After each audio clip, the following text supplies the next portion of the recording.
자, 얼마 전에 경기도 청약에서 만점 통장이 등장했습니다. 과천이랍니다. 과천 로또라는 말이 있는데 9개월 만에 등장했다. 얼마나 도대체 대단하길래 시세 차익이 10억 이상. 야, 잠깐만. 과천 지식정보타운 이게 얼마지? 만점 통장 올해 네 번째 나왔다 그러는데 지난 2월 경기 수원 이후로 처음 나왔다 그럽니다. 만점이면은 만점의 조건이 여러분 기억나시죠? 옛날 슈카월드 보셨던 분들 알아요. 우리 청약 가점 만점이라면 무주택 15년. 그동안 청약통장은 당연히 가입돼 있어요. 15년 무주택 청약도를 가지고 있던 조건에 가족이 7명입니다. 나 포함해서 부양가족이 6명 있어야 돼요. 이게 30살부터라고 치면은 나이가 최소 45세 가족이 7인데 나 포함해서 7명의 가족이 집을 가지고 있던 적이 없어야 돼요. 집을 갖고 있으면 부양가족에서 빠집니다. 그러니까 집이 없는 가족이 7명 15년 이래야 만점이거든요. 30살부터라고 가정을 했을 때 최소 7명이다. 최소 7명. 그러니까 와이프하고 나하고 아니면은 내 배우자하고 살면은 애가 5명. 야, 이거 쉽지 않다. 애가 5명이어야 가능한 수치합니다. 아니면 뭐 부모님을 다 모시고 살던지 사돈의 8점까지 했던 그런 상황인데, 야, 정말 대단한 통장이 나왔다고 생각이 되고, 그 평균은 얼만데? 와, 평균 가점이 75점이 나왔어요. 만점은 84점이거든요. 경기 과천 풀지오 뭐 어울림 뭐 이거 들어갈 평균 가점이 75점이다. 옛날 기억을 조금 되돌아 봅시다. 75점의 조건은 다 만점이고, 당연히 무주택 기간 이건 만점이고, 한마디로 45살에 부양가족이 5명이에요. 나까지 치면 6명이죠. 애 1명 줄었네. 애 1명 줄었으니까. 이게 부양가족 5명, 애 4명. 아, 훌륭합니다. 아들, 딸 구별 말고 4명만 나와 잘 키시면 돼요. 4명만 나오면은 저런 데 들어갈 수 있는 겁니다. 그러면, 저긴 평균이니까. 커트라인은 69점. 가장 낮은 커트라인이. 69점은 좀 만만해 보이는데. 69점은 당연히 45세 부양가족 3명. 야, 이건 되겠다, 요건 되겠다. 애 2명. 아, 좋습니다. 둘 만나 잘 켜도 희망이 있어요. 15년을 애 2명의 무주택이 있으면은 저게 커트라인으로 들어갈 수 있는데, 이게 도대체 어떤 대단한 곳이길래 저런가 봤더니 57만 명이 몰렸다. 나는 이런 걸 모르지. 나는 신문 보고. 근데 저는 솔직히 이게 관심이 없는 게 될 리가 없잖아. 70점을 어떻게 쳐? 75점을. 이렇게 불가능하기 때문에 사실은 관심조차 없었는데, 이게 10억이랍니다. 가격 차이가 57만 명이 몰렸다는데, 57만 명이면은 저게 세대원일 거 아니에요? 57만 세대가 넣었다는 건데, 서울시 세대가 380만 세대거든요. 1인 2인을 빼고, 1인 2인은 가능성이 없으니까 3인부터로 보면은 이게 80만 세대, 60만 세대 그래요. 그러니까 서울시에 있는 요 3, 4인 세대 합친 게 한 140만인데, 이 중에 3분의 1이 는 거죠, 저기에.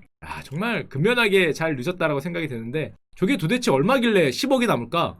저는 요즘에 집값을 잘 안 봤었는데 이게 가능합니까? 84제곱미터에 19.3억. 뭐야 이거? 3.3제곱미터당 7,500만 원인가? 이게 이 주변이 그래요? 와, 진짜 엄청나구나. 19억 3천만 원. 요즘에 대출 안 나올 거 아니에요? 현금 박치기잖아. 이거를 9억에 준다는 거죠? 그래서 10억 로또다. 물론 뭐 전매 제한이 이게 10년이 있고 뭐 추첨도 좀 있다고 하는데 대단하다라는 생각이 들고, 일단 기본적으로 4인은 안 됩니다. 제가 여러분한테 꼭 드리고 싶은 말은 뭐라고요? 4인이 안 돼요. 5인. 4인은 만점도 안 돼. 그러니까 5인이니까 자, 애3입니다. 애3. 여러분들의 희망은 여기 있는 거예요. 4인 가구는 나오죠. 만점자도 불가능했다. 애3을 향해서 오늘부터 힘써주시길 간절히 기원드리고, 과천이 어디 있는지 다 아시죠? 저 위치가 여기 어디랍니다. 요 서초구나 관악구에서 내려가는 여기 어디라는 건데, 와, 정말 대단하다고 생각이 되고, 물론 저런 데 많아요. 뭐 하남에서도 405대1 뭐 이런 청약이 나왔다 그러는데, 일단 그런 걸 떠나서 일단 2030은 서울 청약이 현재로 봐서는 이거 넘사벽이야. 이게 최소 60점인데, 근데 이 기사가 약간 틀렸어요. 저는 사실 서울 청약은 쳐다도 안 봐요. 추첨이라 그래도 잘 안 봅니다. 돼갔어. 넘사벽이기 때문에 희망이 없어서 쳐다보지 않는데, 30대가 어떤 방법으로 달성할 수 없는 점수다. 청약 가점 60점은 아니죠. 기사 쓰신 분이 약간 실수를 했어요. 맞는 말인데 약간 실수를 했어. 슈카월드 열심히 보셨으면 이런 실수 안 하는데, 희망이 있죠? 저걸 넘는 방법이. 그쵸? 여러분들 역시 슈카월드 열심히 보신 분은 다 알아요. 일반적인 방법으로는 안 되고, 이게 왜냐면은 15년 만점을 이게 만 30세부터 세거든요. 근데 이거를 18세부터 세는 방법을 제가 예전에 보여드렸죠? 30세부터 이게 카운팅이 되면은 만점을 받기 15년이 걸리니까 45이 돼야 됩니다. 하지만은 우리는 18세부터 할 수 있어요. 왜냐? 만 30세 이전에 결혼 한 분, 혼인신고일부터야. 혼인신고일부터. 자, 옛날에 말씀드렸습니다. 좋은 방법은 이렇게 다시 한번 여러분들의 상기를 시켜드리는 거예요. 33세에 만점이 가능한 거죠. 정확한지 모르겠어요. 대충 그렇지 않을까? 이게 왜냐면은 각국의 혼인 연령, 우리나라 18세, 15년이니까 33세면 돼요. 물론 부양가족은 5명, 부양가족은 6명. 야, 진짜 야, 쉽지 않다. 부양가족에서 야, 애 5 말고, 야, 이거 안 되겠다. 이거 안 되겠고, 부모님 있잖아. 부모님 빼면은 애 3. 이거 잠깐만. 양가 부모님에서 부모님이 4분이고 애 하나. 물론 부모님 모두 자기 집이 없어야 되고 15년간 집이 없었어야 돼요. 뭐 이런 상황이긴 하지만 하여튼 가능은 합니다. 자, 이런 사드론 전략이 있다. 남들보다 빠르게 가서 33세에 저런 곳을 탁 받을 수 있는 게 방법이 있는 거죠. 18세에 결혼을 해서 부양가족 6명입니다. 자, 이 뭐 정답을 거의 알려드렸어요. 그건 그러고 요즘에 서울 청약 경쟁률이 이게 뭐 분양가 상한제에서 그렇지 평균 경쟁률이 68대 1이 나오고 이게 예전과는 또 달라진 게 형들이 정말 대단한 것 같아. 2019년에만 해도 50점 이하 여기 있죠. 50점 이하가 그래도 13% 26%에서 더하면은 40%가 있었어요. 당첨했던 가구가. 2020년은 50점 이하가 당첨자 중에서 비율이 4.2%예요. 뭐야 이거? 여기는 사실상 언감생심이란 꿈도 꾸지 말라는 거지. 자, 작년과 왜 이렇게 달라졌지? 이게 더 치열해졌다는 거죠. 작년에 비해서 아마 분양가 상한제 이런 게 되니까 너무너무 더 치열해졌고 저 50점이란 것도 사실상 뭐 거의 10년 이상 무주택을 가져야 50점인데 애기들 당연히 있고 뭐 그런 상황인데 정말 경쟁이 극도로 치열해지고 있고 이것도 서울은 그렇다고 쳐도 부산 지방광역시도 요즘에 청약 경쟁률이 난리납니다. 이게 60대 1, 30대 1, 24대 1 이런데 이런 얘기하면 혼날래나? 아니 뭐 그런 얘기니까 아무래도 전세 같은 것도 하고 집이 모자르니까 중소형 단지도 뭐 아니면은 뭐 지방광역시도 집값이 굉장히 많이 오르고 있다. 요즘 느낌이 좀 쎄한 게 이게 좀 너무 심한 거 아닌가? 개인적으로는 지금까지는 이해가 되는데 여기서부터 정말 지방광역시 집값도 최고가로 또 오른다고? 오를 게 더 있었나? 이게 뭐 연합뉴스 뉴스긴 한데 오를 게 더 있었나 싶은데 집을 사기가 힘드니까 전세 같은 게 힘드니까 뭐 주간 아파트값 변동률이 전세 가격이 오르니까 이게 이걸 끌어갖고 최근에 매매가격이 오르고 있다. 이제 그러다 보니까 이제 정부가 부동산 대책을 좀 더 내놓으면서 뭐 빚내서 집 사는 걸 막겠다, 부동산 여건을 막겠다는 이런 대책을 내놓고 있는데, 자, 근데 우리가 하나 좀 신기한 게 있어요. 아시는 분 다 아시겠지만 우리나라는 가계 부채 비율, 정부 부채 비율 말고요, 가계가 부채 비율을 갖고 있는 게 97.9%입니다. OECD 국가 중에서 최상위권이거든요. 1등은 아닌데 거의 최상위권이에요.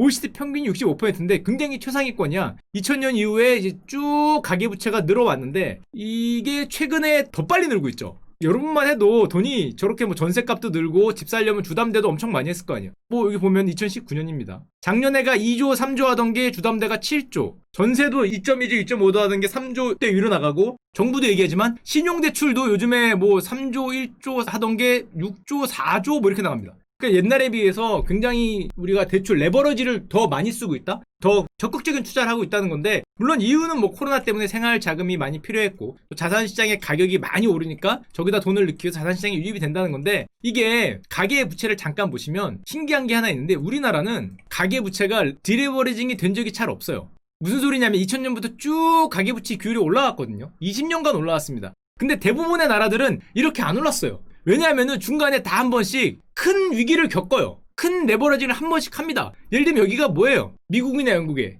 서브프라임 모기지, 여기 부동산이 터지면서 여기서 리만 사태 금융위기가 나면서 레버리징을 강제적으로 당했거든요. 그래서 한 번 이렇게 쉬고 가요. 근데 우리는 쉬고 간 적이 없어. 그러니까 되게 어떻게 보면은 경기가 좋았다고 말하고 뭐하고 가게가 그만큼 뭐 투자할 곳이 많았다고 얘기할 수도 있고, 근데 이게 국가가 감당할 수 있는 가계부채가 대충 85% 얘기하는데 우리나라는 올해, 제가 얘기하는 게 아니죠, 국제결제은행에서 얘기하는데 대부분 100%, 이거 다 정부도 다 아시죠? 100%를 좀 넘어갈 것 같아요. 근데 이게 옛날에 2010년에 어떤 얘기를 했었냐면, 리만 사태가 딱 터지고 금융위기가 터졌을 때 우리나라에서 디레버리징의 시대가 왔다, 한국은 부채 다이어트 중이다. 2010년도입니다. 우리나라 신문이에요. 그때 당시에. 왜냐? 보면은 건물을 여러 채 갖고 있던 P씨는 최근 잘 알고 지내던 은행 지점장을 찾았다. 건물을 팔아서 은행빚을 갚고 싶다. 왜냐? 건물 가격이 떨어질 것 같으니까. 은행 지점장이 만류했지만 P씨는 말을 듣지 않았다. P씨는 잠깐만. 형 그러면 안 돼. 내가 2020년에서 왔거든요. 10년 뒤 미래에서 왔습니다. 형님 은행 지점장 말을 잘 들으셨어야 돼요. 절대 그러셨으면 안 되고요. 자, 이 부동산 가격이 떨어지기 전에 옛날엔 다 이랬어요. 대출을 정리하겠다. 2010년도 신문기사예요. 이때 당시에는 우리가 이런 생각을 했어요. 왜냐면은 그게 세계적 추세였거든요. 2008년 금융위기라는 게 그 서브프라임 모기지, 미국의 부동산 문제가 불거지면서 금융위기, 그럼 세계가 디레버리징의 시대로 들어갑니다. 그때 당시에 휩쓸던 말이 디레버리징, 부채 축소라는 말이에요. 그래서 우리나라도 당연히 그렇게 갈 거라고 생각을 하고, 그때 당시 신문기사를 몇 개 더 보면은 이런 겁니다. 2010년도 뉴스. 부동산 가격 하락이 한 요인이다. 한 은행지적 본부장님은 부동산 가격이 장기적으로 하락할 것이라는 예산이 확산되면서 2010년 아니고요. 결론적으로는 지금까지는 아니었습니다. 앞으로는 뭘지 모르죠. 지금까지는 아니요. 여기에 마땅히 투자할 곳을 찾지 못했다. 미래에서 왔는데 아닌 것 같고요. 자, 근데 미래는 아무도 몰랐으니까 그때 당시에는 왜냐면은 이랬어요. 미국 같은 경우에 유럽도 마찬가지고 이렇게 오다가 2008년에 빵 터지고 디레버리지 한번 겪습니다. 겪다가 이제 이렇게 올라가는 거죠. 한번 너무 올라갔다가 터지고 올라가고 마찬가지. 독일도 비슷해요. 독일은 이제 통일된 다음에 쭉 올라가다가 한번 숙이고 이제 뭐 할지 말지 이런 게 있는데 일본도 물론 있죠. 가계부채가 한번. 일본은 좀 빠르게 잃어버린 20년이 왔을 때 이렇게 돼서 여기서도 다 이렇게 한 번씩 디레버리징을 다 겪고 가는데 이게 우리나라는 정말 훌륭한 나라예요. 뭐 그런 거 없죠. 우리나라는 정말 훌륭합니다. 이게 어떻게 보면 나라의 힘이 강했을 수도 있고 투자할 때가 많아서도 있고 정말 정책을 잘 펼칠 수도 있고 아니면은 힘을 잘 못 뺄 수도 있는데 쭉 갑니다. 이게 물론 이유가 있어요. 우리나라는 옆에 훌륭한 나라가 있었거든요.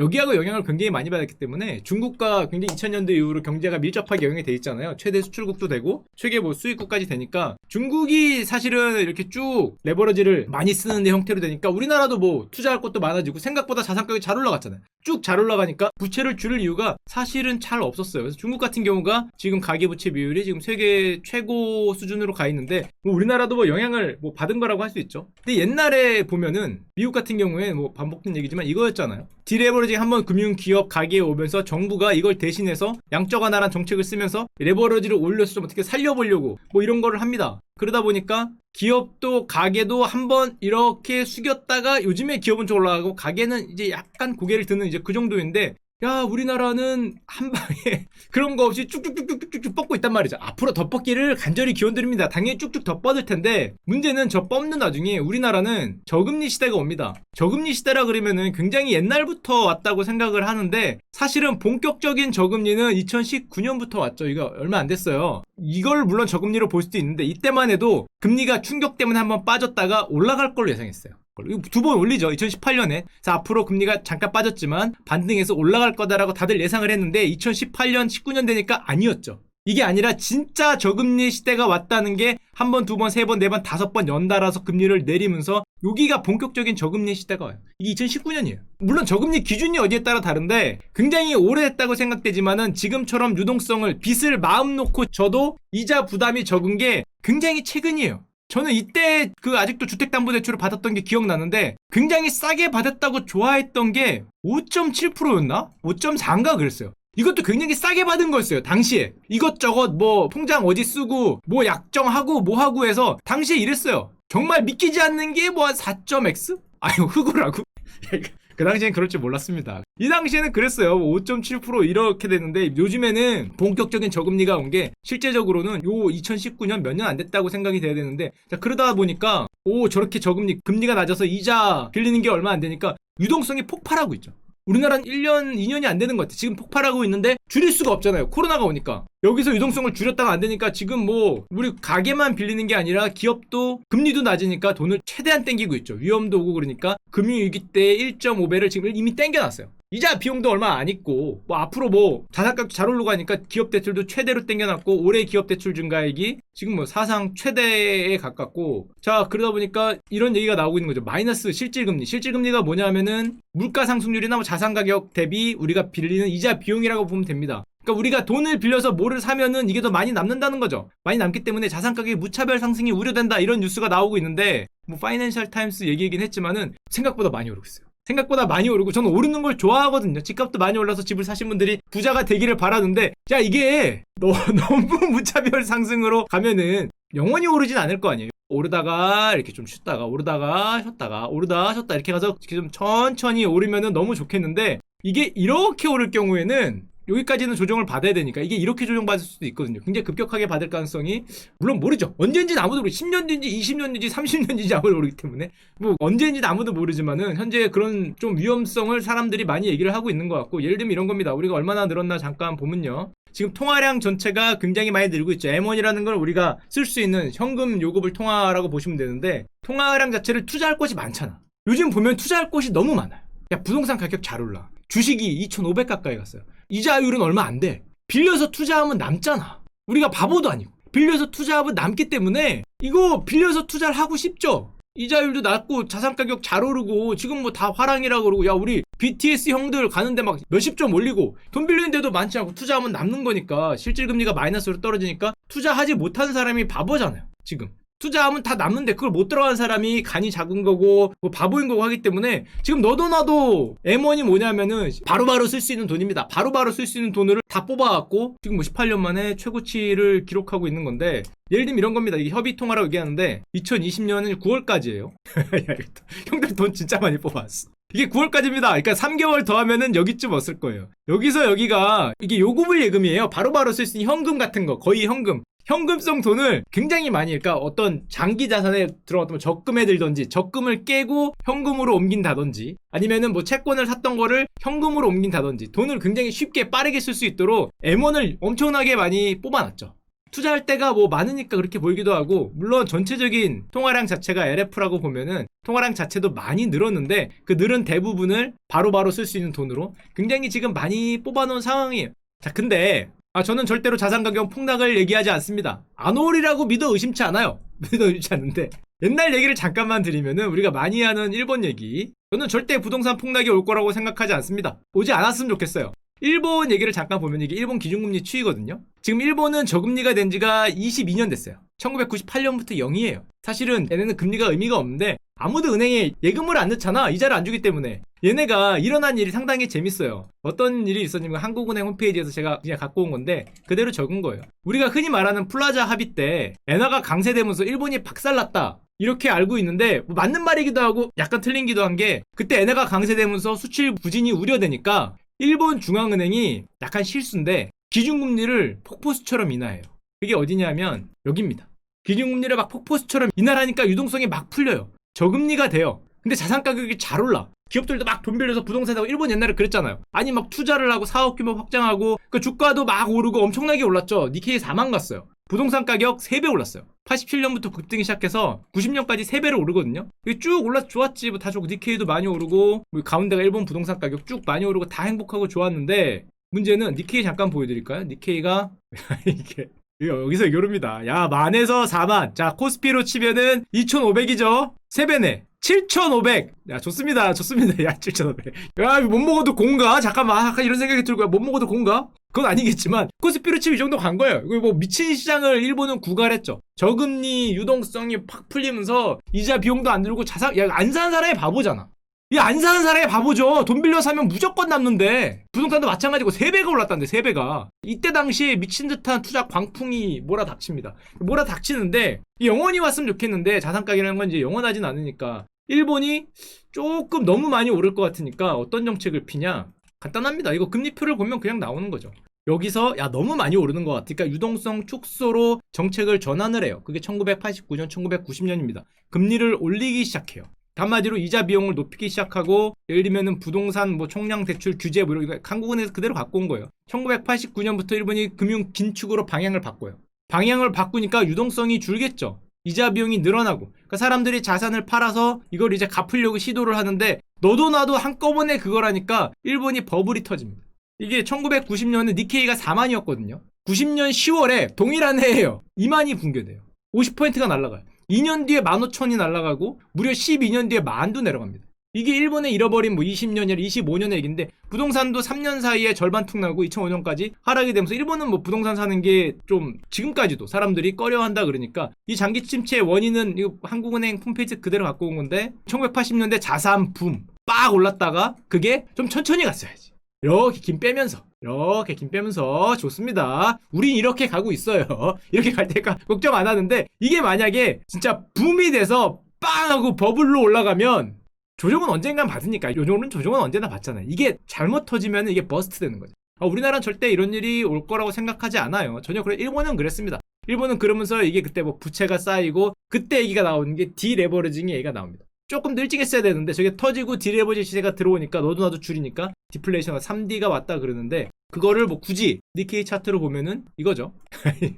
이후 25년간 디레버리징을 했어요. 여기서 여기까지 그동안 빵 키워놨던 그걸 감액시키는 거죠. 조금씩 뭐 정부건 뭐 가게건 뭐 기업이건 다 디레버리징을 해서 여기까지 온 다음에 여기서 우리 아베 형이 등장을 하죠. 못 참겠다. 이대로는 살 수 없다. 무슨 디레버러지냐 이걸 때려치우고 레버러지의 시대로 바꿉니다.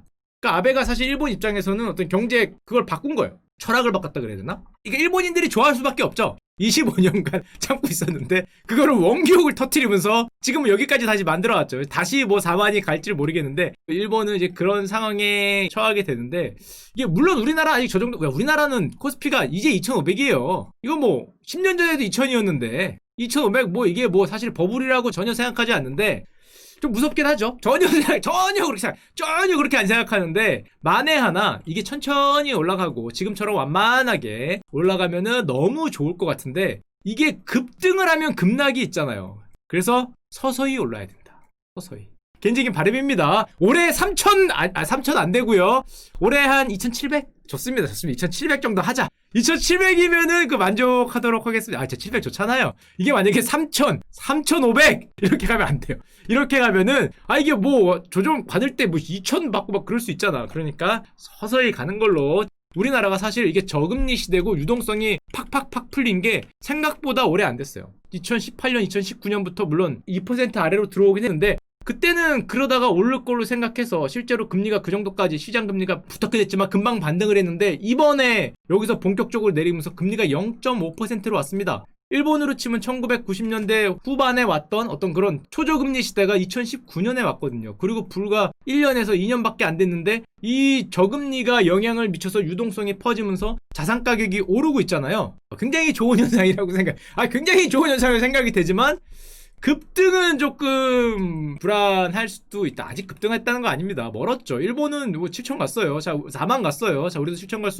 가면 안 되지. 여기서 여기이기 때문에 여기에서 우리가 자산의 버블을 조금 조심해야 되지 않을까라는 정도. 절대로 부동산이 다 왔다 이런 얘기는 절대 아닙니다. 절대 아니기 때문에 물론 우리 금융당국도 알고 있어요. 정부 형들도 얼마나 똑똑한지 다 알고 계시죠. 자산가격 급등 현상이 여기 보시면 금융당국이 지금 부동산과 주식 등 가계대출 일부나 대출 늘어난 게 유동성이 늘어난 게 자산가격 급등 현상을 초래하고 있기 때문에 김을 빼주면서 가야겠죠. 김을 빼주면서 가기 때문에 요즘에 아마 유동성을 줄이는 영향들이 많이 발생을 할 텐데 정책들이 뭐 DSR 중심의 가계부채 관리 요즘 이런 것들 나오고 있지 않습니까? 가계 신용을 못하게 한다든지 뭐 아니면은 요즘 뭐 주택으로 주로 많이 나오는 것 같은데 부동산보다는 뭐 30% 이게 한마디로 자기 소득 대비 부채라고 보면 됩니다. 자기 소득 대비 부채를 30%로 하향한다. 레버러지를 더 만들기 힘들게 가겠다라고 하는 게 이제 저런 이유가 뭐 어느 정도는 있는 거죠. 뭐 이런 겁니다. 국가 채무 비율을 60% 이하로 뭐 통합 재정 수지를 뭐 재정 준칙도 이걸로 열심히 싸우잖아요. 뭐 훌륭하게 뭐 결정하시라고 생각하지 의심의 여지는 없지만 되게 못나니까 의심의 여지는 없지만 부동산 가격 급등 그 주식 가격 급등이 좀 너무 좋은 건 아니다. 그냥 천천한 조심스러운 상승. 그래서 삼성전자는 그 목표를 바꾸겠습니다. 올해 100층 말고 한 80층. 80층 좋고요. 지금 60층이니까 한 80층 정도만 가면은 딱 좋겠다. 100층, 200층 가면은 느낌이 조금 그 살벌해질 것 같으니까 그 정도만. 우리가 저금리 시대에 들어와서 이렇게 정말 넘치는 유동성을 올해 봐요. 유동성이 미쳤거든요. 전 이런 유동성이 있는 시장을 못 본 것 같아. 이게 유동성이구나라는 거를 요즘에 몸으로 느끼지 않습니까? 뭐만 하면 돈 몰리는 거 봐요. 뭐 100대 1이 몰리고 무슨 뭐 10조가 몰리고 뭐 20조가 몰리고 와 부동산 가격 주식 가격 사람들이 돈이 왜 그렇게 많은지 모르겠는데 그 현금 박치기로도 들어오는 거 보면은 지금 뭐 다들 이 유동성의 시대니까 유동성의 시대를 투자 안 하는 사람이 바본 것 같고 하긴 하지만 조금 만만하게 가야 좀 뭐 너도 행복하고 나도 행복하지 않을까 이런 생각을 많이 뭐 정부 형들들 다 아시니까 뭐 알아서 다 조정을 해주시지 않을까 기대를 합니다.